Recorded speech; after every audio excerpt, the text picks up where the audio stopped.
Highbridge, a division of Recorded Books, presents The Making of Black Lives Matter, A Brief History of an Idea, 2nd edition, by Christopher J. Lebron, read by Diontae Black. People can't, unhappily, invent their mooring posts, their lovers and their friends, any more than they can invent their parents. Life gives these and also takes them away, and the great difficulty is to say yes to life. James Baldwin, Giovanni's Room. Introduction to the Updated Edition. An introduction for the 2nd edition of a book like The Making of Black Lives Matter, A Brief History of an Idea, is a less straightforward thing than it might first seem. Typically, when an author revisits a book some years later, their ruminations center on how they may have become clearer on the ideas in their book, taken into consideration critical corrections, or, maybe, generally how their own thinking has matured, thanks to the miracle of living a life. But as I sit here, toward the end of 2021, experiencing a late fall in which the leaves seem to refuse to quit the trees, I am reflecting in the midst of an entirely different set of considerations. As the first edition of this book was going to press, an unapologetic racist, misogynist, homophobe, and xenophobe had slid through the safeguards of democracy meant to keep people of low morals out of the most powerful position in the world.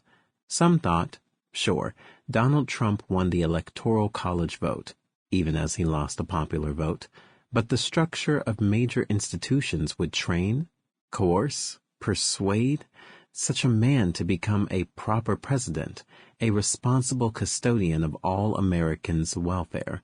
But you cannot train a person who denies the power of knowledge, cannot coerce a bully, cannot persuade someone motivated by irrational animus toward anyone who disagrees with them. And then, as if the real erosion of what passes for democracy in America in the face of clumsy, intellectually bereft demagoguery were not a historical emergency all on its own, the globe was beset by a life-threatening pandemic 3 years later. COVID-19 took nearly 1 million American lives as the same president suggested we inject ourselves with bleach, while declaring that science had no more idea of what was happening than the average person on the street. Indeed, the bare idea of wearing a slim piece of cloth over one's mouth to protect others from a deadly disease was enough to enrage him and his quite substantial and immovable base. In the midst of this most recent catastrophe, America was reminded that blacks have been suffering catastrophe since we were dragged to North America.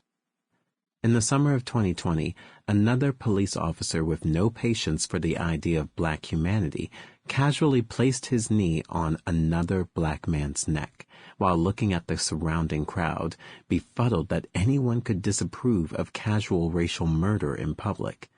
Under that knee, George Floyd took his last breath, and America held its own. Because this time was different. We had all been forced into varying states of idleness in the midst of two horrors, the Trump presidency and the COVID-19 pandemic. And this last horror, this public execution, seemed one too many traumas for us to process. The nation erupted in widespread angry protest. Importantly, white Americans turned out in record numbers supporting the movement and/or the idea Black Lives Matter. It seemed we were at a turning point. It seemed as if white Americans finally got it. Except, not really. Soon what had first appeared to be unalloyed white support for black lives became something of a spectacle centering on white and other non-black protesters as they complained of various indignities, co-opting media attention in the process. The case of Naked Athena is an example that is as astounding as it is baffling.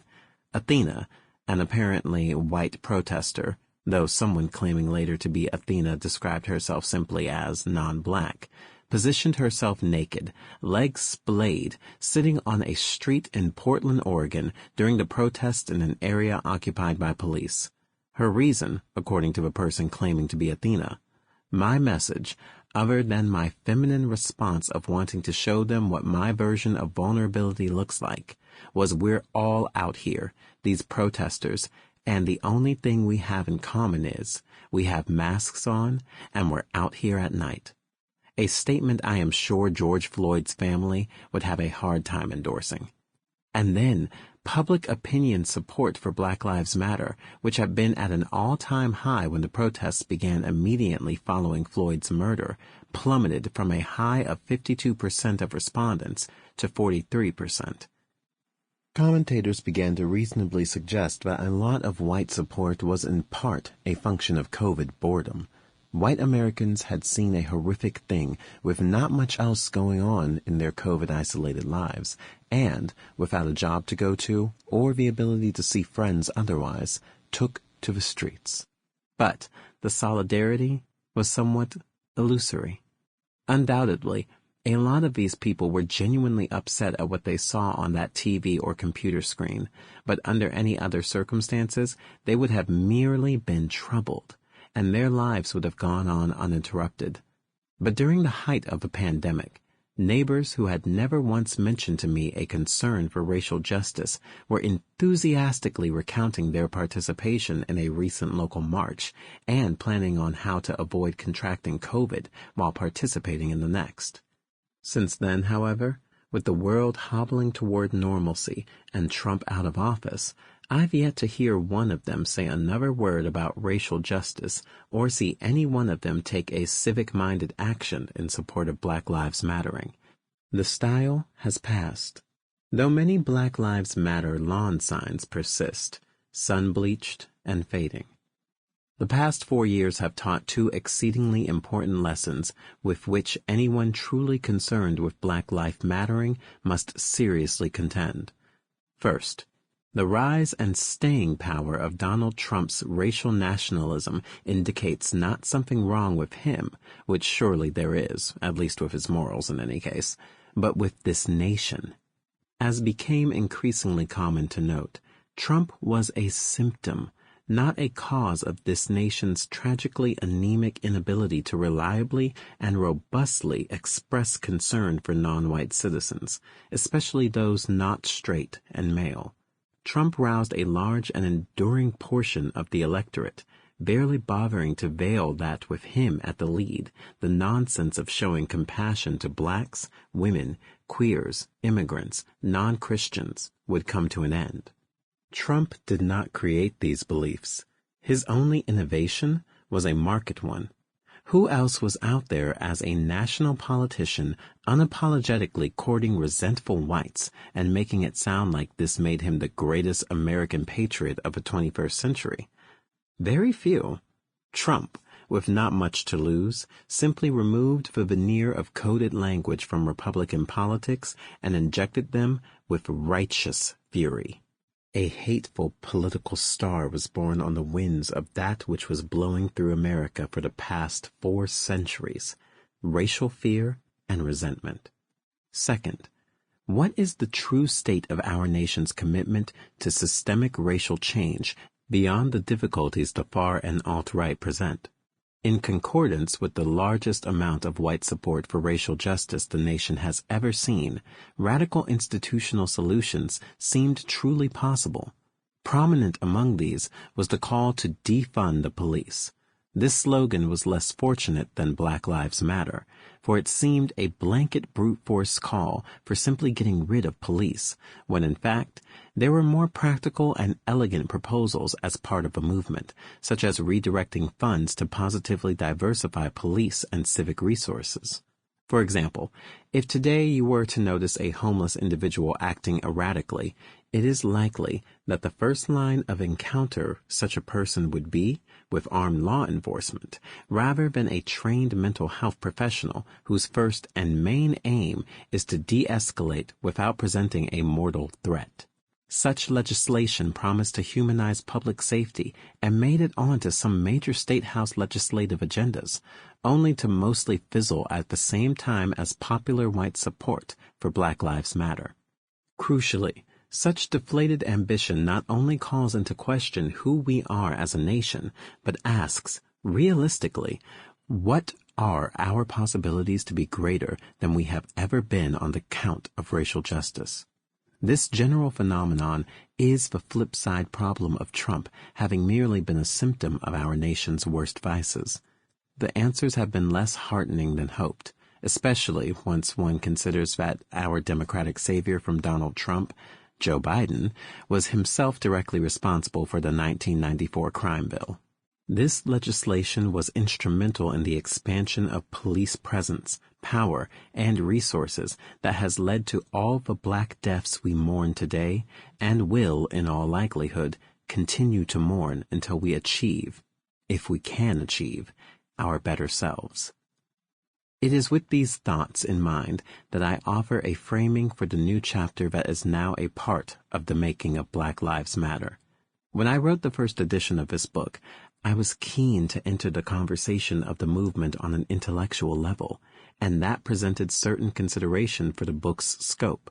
My one lingering question for the book was, what if I extended the story of the intellectual girding of Black Lives Matter into the Black Power era? As it stood, the book's journey ended in an important, but also orthodox, maybe even predictable, moment with James Baldwin and Martin Luther King Jr. In one sense, this was fitting as it closed out on a more positive note, the civil rights trajectory that began in the book with Frederick Douglass and Ida B. Wells. But in another sense, this left readers in an inconvenient place because crucial questions arose right after Baldwin and King's moment, precisely because there was a kind of backlash to civil rights from both white institutions that reinvented modes of domination, for example, the modern rise of a very robust police state, and from black activists who maintained, following the temperamental lead of Malcolm X, that the civil rights victories were thin and the movement required more radical propositions.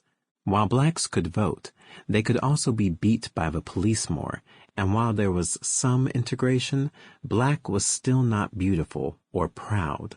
Thus, the late 1960s into the 1970s gave rise to the Black Power movement in all its manifestation, black arts, the reclamation of African-inspired aesthetic, and so on.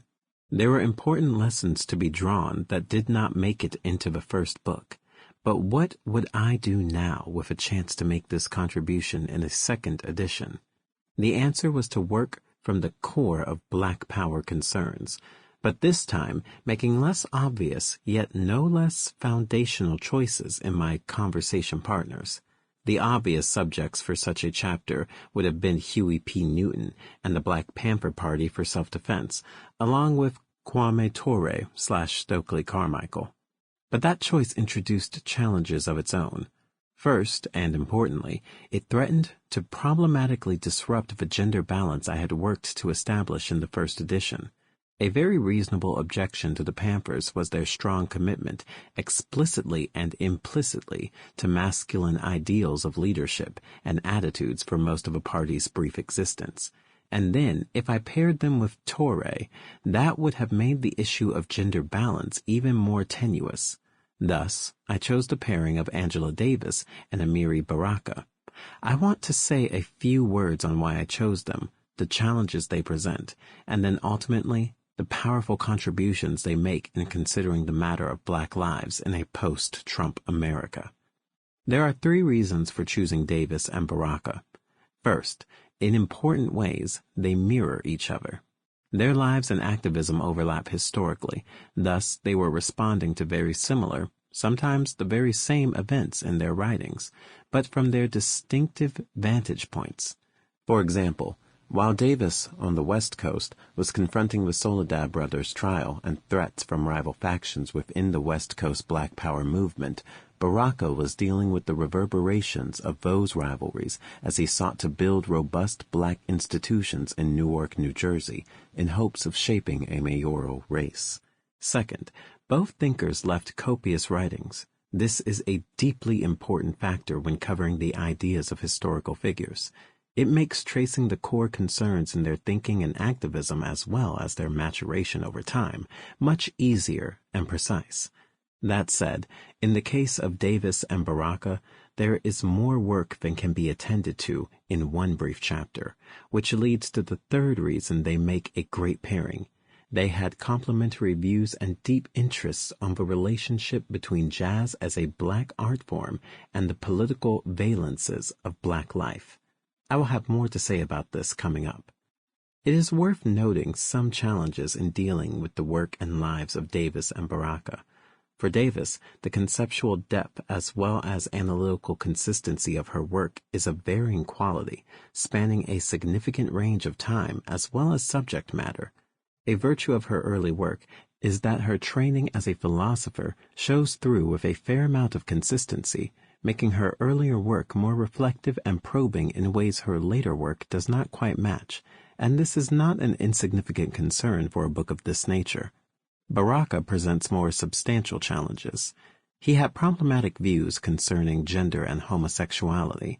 In predictable ways, he mirrors a very black masculinist view common to prominent male participants in the Black Power movement. He seems to have become more recalcitrant and softer in these views in his later life. This is unfortunate because it is his earliest work which, ironically, is most useful for us. No apology can or should be made on Baraka's behalf. Yet, at the same time, I want to resist the recent trend in throwing out the thinking we like with the thinker we don't. We can find value in writings that exceed the personality in question, and that is what I intend on doing. We need not accept homophobia or misogyny to appreciate the power of reclaiming certain readings of the history of black art that point the way toward cultural emancipation. And that is what I intend on doing. This brings us to their contributions. One understanding of Black Lives Matter is a slightly conservative one where the demand is simply that whites acknowledge that Black Lives Matter. But there is more to it than this. The slogan is also meant to be transformative of a nation and its citizens who benefit regularly from white privilege and or practice or embrace or passively accept white supremacy. But Black Lives Matter is also an inflection point for Black Americans, a way of dealing with the age-old problem of figuring out what it means to be black or brown in America. Such questions center the theme of becoming. What are the imaginative horizons for creating a self? What resources are available to black and brown Americans? What limits and obstacles seem to exist? How do we push past those limits and remove those obstacles? These questions introduce a deeply emancipatory program into blacks' lives so long as there is an attendant consciousness. This is where Davis and Baraka are helpful. Both Davis and Baraka grew up in mid-century America, where anti-black violence was common, but also, on the horizon, were those fighting and slowly proving that whites did not need to hold, in fact had no right in determining the possibilities of black life. Both Davis and Baraka bore witness to and were victims of racial violence, including from police. Both bore witness to the immediate aftermath of a cultural epoch of the Harlem Renaissance, and both were present for important amendments to that moment. Significantly, for Davis and Baraka, in their distinct but closely related ways, the blues and jazz were art forms that spoke without apology to the theme of becoming. As I shall discuss in the chapter, both saw the blues and jazz as not only the rightful cultural heritage of black Americans, but as an art form that was born of a particular socio-political existence, beginning in slavery and evolving to meet the times of a Jim Crow and, later, a post-civil rights America. The blues, as Langston Hughes intimates in Chapter 2, was a politically expressive art form, and as Davis puts it in Blues Legacies and Black Feminism, emerging during the decades following the abolition of slavery, the blues gave musical expression to the new social and sexual realities encountered by African Americans as free women and men. Blues was a genre that seemed to anticipate an era when blacks could express full civic autonomy by first suggesting full personal autonomy in the music. As we will see, Davis properly credits black women blues artists with leading the charge into the American imagination through the power of their artistic vision, combined with the unapologetic manner in which they owned their womanhood, sexuality, and blackness. Baraka's story of the blues delves into a different aspect of black history and is more archaeological, as it were, in its statement of the relationship between the blues as a living artifact of African culture and American blackness. In Blues People, he writes, "Blues did begin in slavery, and it is from that peculiar institution that blues did find its particular form. And if slavery dictated certain aspects of blues form and content, so did the so-called emancipation and its subsequent problems dictate the path the blues would take." Despite their distinctive emphasis, Davis and Baraka each, in their own way, motivate what I want to suggest is a fitting closing thought for this volume. What should be the stance of black Americans toward themselves, as well as toward the nation as we consider whether America can and will ever become the version of itself imagined by the founders?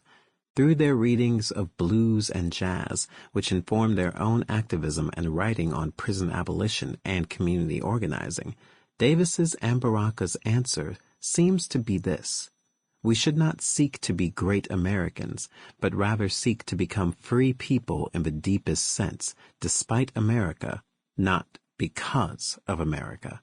And in doing so, yes, we help America achieve its best self. But we ensure that we become proper selves in the first place as we come to possess our humanity and embrace resistance to any threat to that humanity. Davis writes, "The first condition of freedom is the open act of resistance."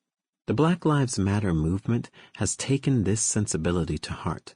Between the date of the original publication of this book and the time of this writing, the list of unarmed blacks killed by police and civilians has only continued to grow. We can honor the fallen dead with memories, but the way to honor the living is through resistance, so that future generations can possess memories free from unnecessary tragedy. This is the new American dream. Introduction to the first edition, Naming the Dead in the Name of the Living. It can be difficult to keep up. I've published one previous book, numerous papers, essays, and book reviews in a wide range of outlets, both academic and public, and have another book manuscript well in the making. And every time I begin at the beginning, I always write an introduction first. The introduction is what has typically guided the vision and framework for whatever follows: op-ed, essay, book review, book. That has been my own conventional wisdom.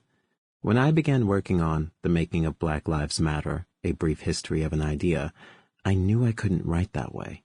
Though this is a book of intellectual history, its motivating moment is a dynamic one.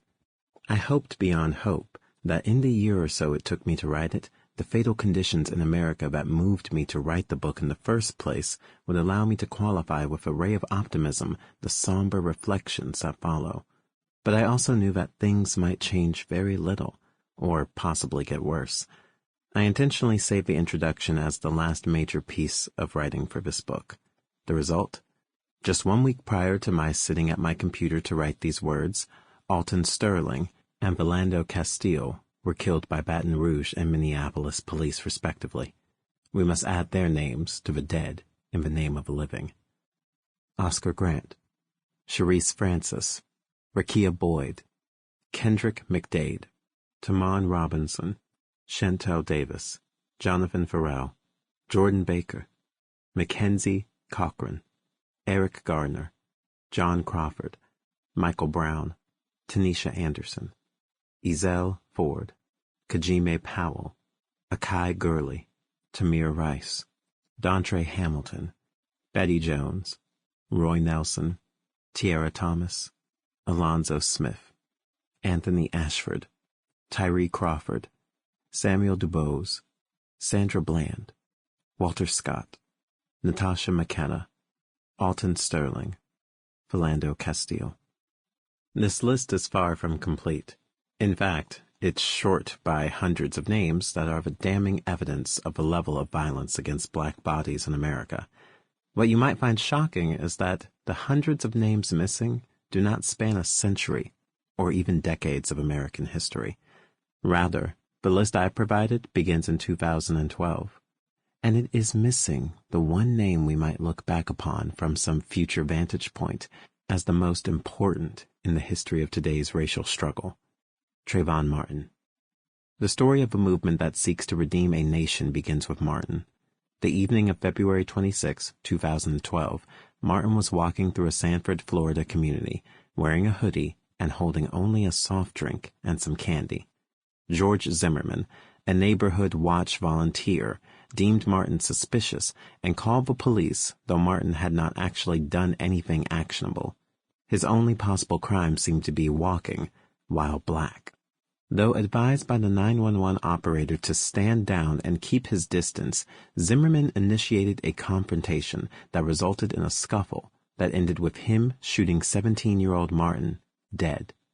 Despite Martin's younger age, weight and size disadvantage, and the all-important fact that he was unarmed, his character quickly became the center of speculation and conversation. He was a black teenager wearing a hoodie, walking through someone else's neighborhood. If Zimmerman suspected him, he must have been suspect-worthy. It came as a surprise to some in America when, in the summer of 2013, Zimmerman was found not guilty on all charges related to Martin's death. It was at this moment that Alicia Garza, Patrisse Cullors, and Opal Tometi made history. As Garza states on the website bearing the movement's name, I created #BlackLivesMatter with Patrisse Cullors and Opal Tometi, two of my sisters, as a call to action for black people after 17-year-old Trayvon Martin was posthumously placed on trial for his own murder, and the killer, George Zimmerman, was not held accountable for the crime he committed. Thus, it was the death and failure of our justice system to account for the unnecessary death of a black American that prompted three women to offer these three basic and urgent words to the American people: Black Lives Matter. Today, #BlackLivesMatter has become a force demanding change in America. Eschewing traditional hierarchical leadership models, the movement cannot be identified with any single leader or small group of leaders, despite the role Cullors, Tometi, and Garza played in giving us the social movement hashtag that will likely define our generation. Rather, #BlackLivesMatter represents an ideal that motivates, mobilizes, and informs the actions and programs of many local branches of a movement. Much like the way a corporate franchise works, minus revenue and profit, #BlackLivesMatter is akin to a social movement brand that can be picked up and deployed by any interested group of activists inclined to speak out and act against racial injustice. There is no doubt that the movement itself is historically momentous, even if it remains unclear as of this writing the level of policy efficacy #BlackLivesMatter has been able to bring to bear on the problem of racial justice. Indeed, it is precisely because of a nascent and formative status that I resisted writing directly on the movement. I did not, nor do not, as of this writing, perceive a space or opportunity to say something sufficiently systematic and helpful about the movement on which so many black Americans are pinning their hopes. Yet, there is something undeniably powerful about those three words: Black Lives Matter. Yes, it is true that they were brought into our political existence at a moment marked by tragedy and unjustifiable losses of black life. That alone makes those three words a touchstone for our American lives today. The struggle to insist that black lives are indeed lives and therefore not candidates for cursory or careless or hateful or negligible elimination. The problem, as I saw it from the perspectives of a citizen, a black Latino man, and a scholar, was to honor the moment in which we find ourselves, at the helm of which is a movement that seeks to finally undo this nation's murderous racial history. This is a history that spans and reaches like a weed across centuries. Indeed, the only way I think, to appropriately reflect on this moment that seeks once and for all to place Black Americans on a level of human equality with whites is to treat the hashtag Black Lives Matter movement as intelligent, enduring, and politically savvy. As a trained political philosopher... Sample complete. Ready to continue?